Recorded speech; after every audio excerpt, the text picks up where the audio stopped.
Sir Sandeep గారు APTA answer అండి. ఈసారి కాంగ్రెస్ టీఆర్ఎస్ ఏమంటుందంటే బీజేపీ టీఆర్ఎస్ అని, నేనేమంటా సార్ అంటే ఏదో ఒక పార్టీతో అలయన్స్ లో ఉంది బీజేపీ అనేది అప్పటి నుంచి నా విమర్శలు వ్యక్తమవుతున్న పరిస్థితి లేదు. మా కన్ఫర్మేషన్ ఏదంటే అది ఖచ్చితంగా టీఆర్ఎస్ తో కాంగ్రెస్ అలయన్స్ లో ఉన్నది. కాంగ్రెస్ అధికారంలో రాకముందు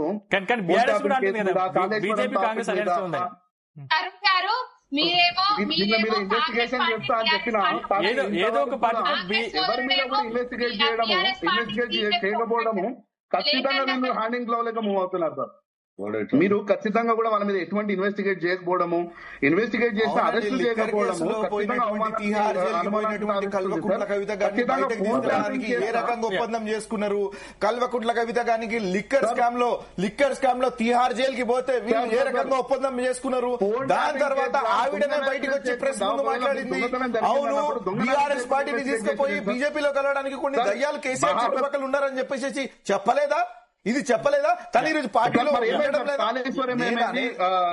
కాళేశ్వరం ఏమైంది, ఫోన్ ట్యాపింగ్ కేసు ఏమైంది, రెండు ఇన్వెస్టిగేషన్ జరుగుతున్నాయి. అరుణ్ గారు, రెండు ఇన్వెస్టిగేషన్ జరుగుతున్నాయి.